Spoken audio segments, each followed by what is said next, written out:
Hello parents, welcome back to my channel. As you can tell by the title of this video, I have some exciting news. We have started on our gentle weaning journey and this will be the first update.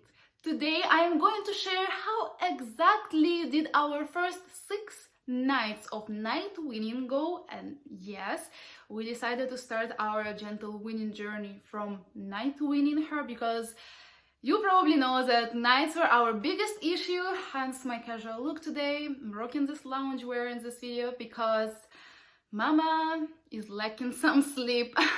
So we're actually using the same technique or schedule that we've tried about 3 months ago. We've tried Dr. J. Gordon's schedule or technique, if you will, and it did not work for us at that point, but we've started all over again.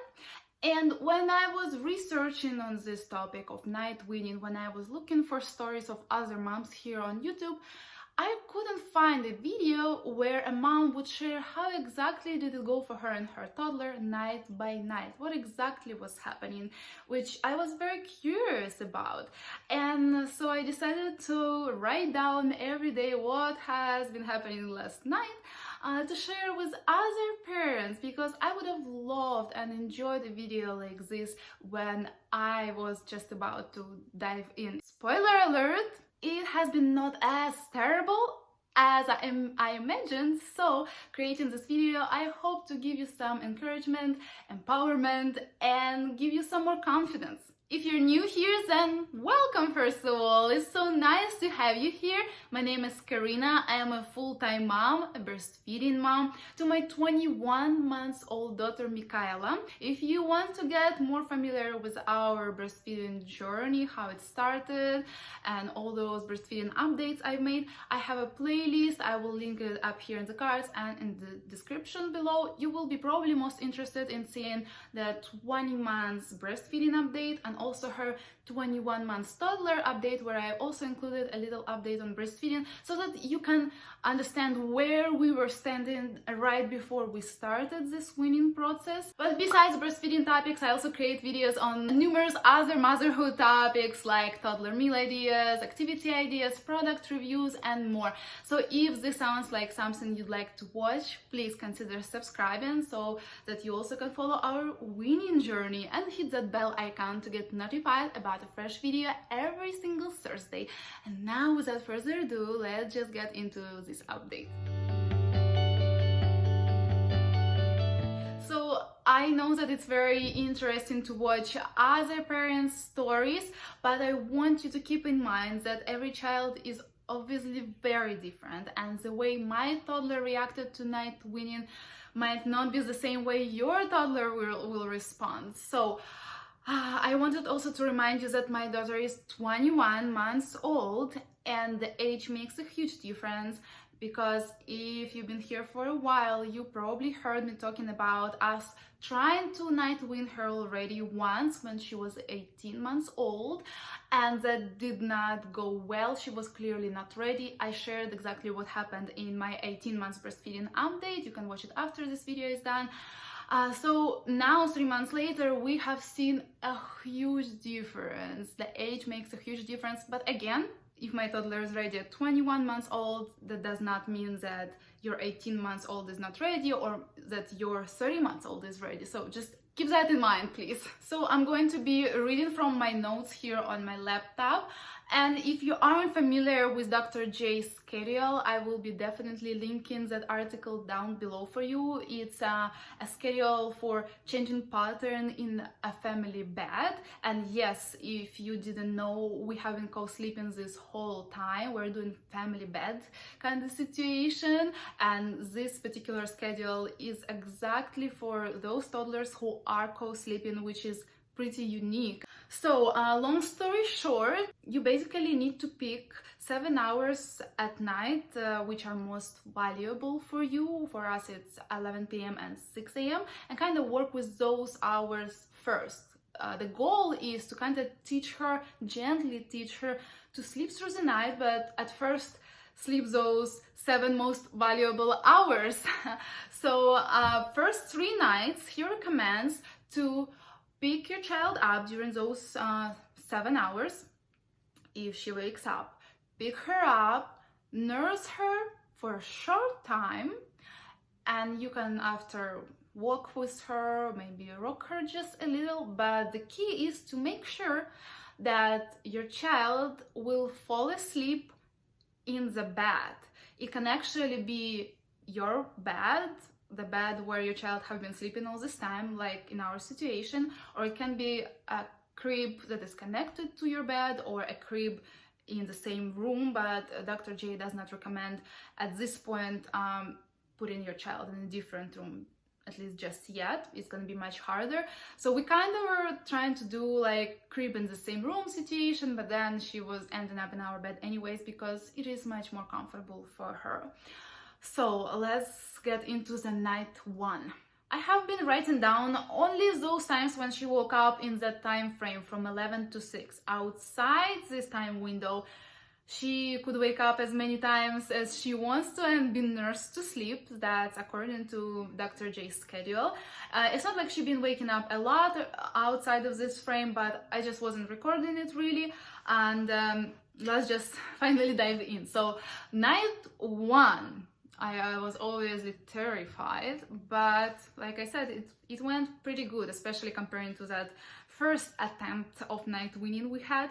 So she woke up at around 11:40 at night and fell back to sleep in her crib after a little feeding and rocking on the ball. And it happened very quick that very first time she woke up.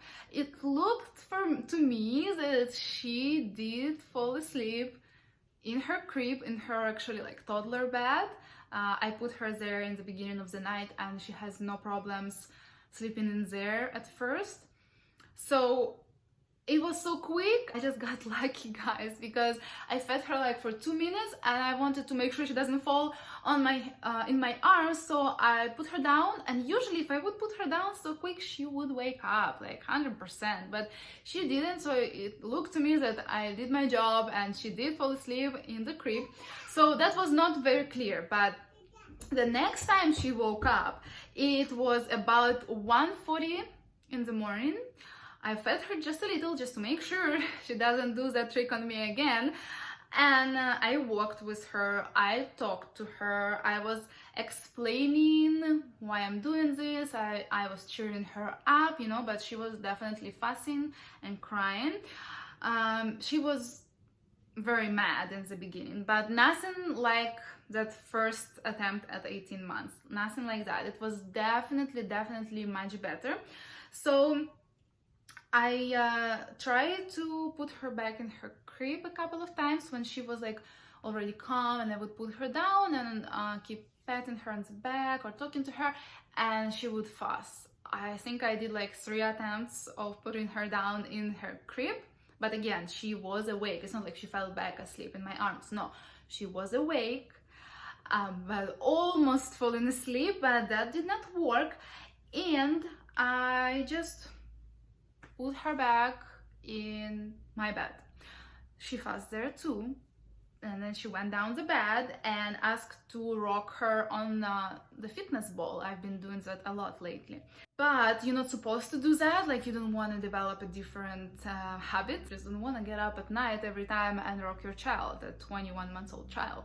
So she went down the bed, she asked to rock her, not just asked, she was crying obviously. But then after going up and down, she fell back asleep at 3:10. So from 1:40 to 3:10, she was awake, and we were doing everything we could to calm her down and make her sleep in the bed. And that was a win. I think it was, again, not as hard as the first time, because the first time, as you know, she did not fall asleep. Like, she would try to fall and then cry hard again. But this time it worked. I'm sorry. So she showed how mad she was, but then I talked to her and explained her that everything is sleeping, the sun is sleeping, the grass is sleeping, the ducks outside and the turtles are sleeping, and her father is sleeping, and mama will be sleeping, she will be sleeping. And I kind of like whispered to her all that on, and I think that's how she fell asleep the first time. And from 3:10 she slept until 7 in the morning, and obviously after that I nursed her back to sleep. Night 2. I was preparing myself for a worse night. I just didn't want to get my hopes up and be like, okay, the second night should be better. No, I expected things to get worse, maybe even. But she woke up twice again in that time frame.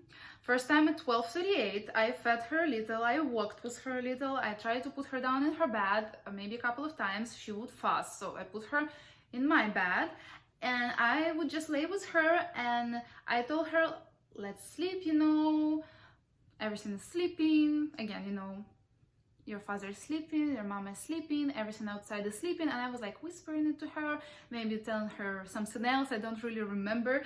So she fell back asleep on her own at 1 in the morning. So from 12:38 to 1. That was very quick comparing to the first night. Then she woke up at 5 in the morning. I fed her quick, just laying down in bed, very quick, very short nursing session. And she fell asleep very quick, and that's probably not right. I'm probably not supposed to do that. I think I did good. I thought I did good. And she slept until 6, and after 6 already, I'm good to feed her as long as I want. And she actually, I think she was on my breast like for an hour or so after that. Night 3, I was kind of getting my hopes up already because of the second night that went well. So let's see what happened. She woke up twice in that time frame again. At 11:38 first time, I fed her a little. I walked with her, didn't want to lay in her bed again. I brought her to my bed. I again started telling her a story. I actually, yeah, that third night, I remember I actually made up like a fairy tale about some rabbit and some carrots, and she was actually listening to it. It's like unbelievable. She doesn't even like to listen when I read books. So I told her that story. She fell back asleep very quickly, without much crying at all. She was asleep by 11:55, 11:38 to 11:55. That was awesome. So then she woke up at 3:40. I fed her quick in bed and latched her very quick. She moved in the bed a little and then she fell asleep. She slept until 6:40 because my husband's alarm went off and she woke up because of that. So again, I kind of fed her in the bed very quickly. Not sure if that's the right way to do it, but I am 80% sure that she fell back asleep without having my breast in her mouth, you know. So the third night was a great night too, but now we're going to move to the next step, next level. The next 3 nights are going to be those nights when I can't feed her anymore from 11 to 6. So I was kind of nervous to take the second step. So I knew that if I start this now, that last night was kind of last night I ever fed her at the middle of the night, and it was a little emotional, and I wasn't sure if she's gonna agree with it or if we're gonna have another rough night again. And I was kind of tired already from waking up and walking with her a little and stuff like that. So let's see. Night 4, no more feeding. Woke up twice in that time frame again. First time at 1:11. I offered her water. She said yes, she wants water. She drank some water. She did not want to be rocked, did not want to be held. I put her down on our bed and started whispering about how is everything sleeping, and she fell back in no time, pretty much no crying. I did not specify at what time she fell, but I wrote down that she fell at no time, meaning probably, I don't know, maybe 10 minutes, maybe less.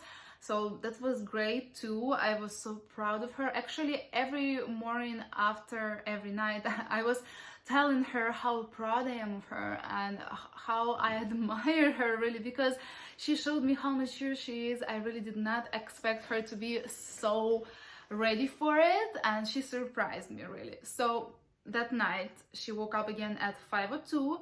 She did not want water. She didn't want to be rocked or held even. I didn't even whisper anything, just told her let's sleep, and she just fell in a few minutes. So she woke up at 5:02. She would, I don't know, fall asleep maybe in like 5 minutes. When I say just a few minutes, that means like very quick, and I wasn't really paying attention to the time because I was actually not very much awake myself which is great. She fell back in a few minutes and slept until 7 a.m. And I put here a note that this was probably the longest break in breastfeeding ever, definitely in breastfeeding at night. So from about 8:30 p.m. when she fell back asleep until 7 a.m. in the morning, she did not nurse at all. That means that she did not wake up before 11. I did not nurse her that day. It just happened like that. So next, night 5. At night 5, she woke up only once in that time frame. At about 1 in the morning, she started to cry hard. She did not want any water. She did not actually ask to nurse. She did not mention that she want to nurse, while she actually can tell you clearly what she wants at this age already. She wanted to be rocked. We rocked her a little in our arms, me and my husband. It seems she won't come down fast, but she did. We put her down, I whispered a little, and she fell. She was asleep by about 1:20, so it's like it took her about 20 minutes. And she slept until 5:58, which I just considered almost 6 o'clock, and I just fed her to sleep, nursed her to sleep. I have a note here that total of time waking up for like the whole night was only twice, which is super rare. I feel like it's maybe the second or third time ever that she woke up only twice. So that 5th night was great too. But then night 6 came around. I have no idea what happened, but let's see what I wrote. So in that time frame from 11 to 6, she woke up 4 times. And outside this time frame, she woke up 2 more times, so 6 times a night. And actually, this was pretty common, actually very common pattern for her. So that's why I'm telling you, I'm done. Like, I'm done nursing at night. That's why we're doing it. I was just waiting for her to be ready because she'd been waking up a lot. So night 6, again, by the way, is the same thing. I can pick her up, but I cannot nurse her anymore, and she have to fall asleep laying in the bed. Doesn't matter, my bed or her crib, but she couldn't fall back asleep in her crib all these times, only in our bed. So she woke up at 12:30 in that time frame, approximately. It says here, I don't remember exactly. I picked her up, I rocked her a little, I walked with her, I started to whisper, and she fell back asleep fast, like real fast. Doesn't even say what time, maybe like a few minutes. Then she woke up at 3:18, and I did the same thing, and she fell asleep very quickly.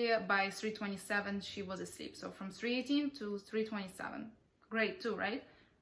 But then she woke up again at 5, and she started to say nyam nyam, which means that she's hungry usually, and she never did that all those nights.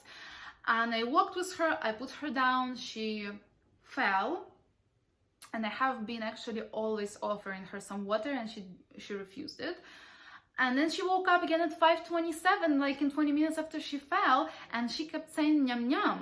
And I just thought she must have been hungry, and she did not actually eat right before bed that day. Usually I try to feed her maybe like half an hour or maximum an hour before bedtime, so that I know that she's not hungry. I think that day, that previous night, she did not have her late night snack or meal, and I remembered that. And then she was saying nyam nyam, and I was like, okay, she must be hungry, right? So it says that I just nursed her to sleep, and she slept until 6:40. Again, it's against the rules, but I felt like you can't just blindly follow the rules. You just need to look at your child and feel what your gut tell you. So those were 6 nights of night weaning. Why just 6? If you are familiar with this Dr. J's schedule, you know that he offers to spend the next 4 nights not even picking your child up at all.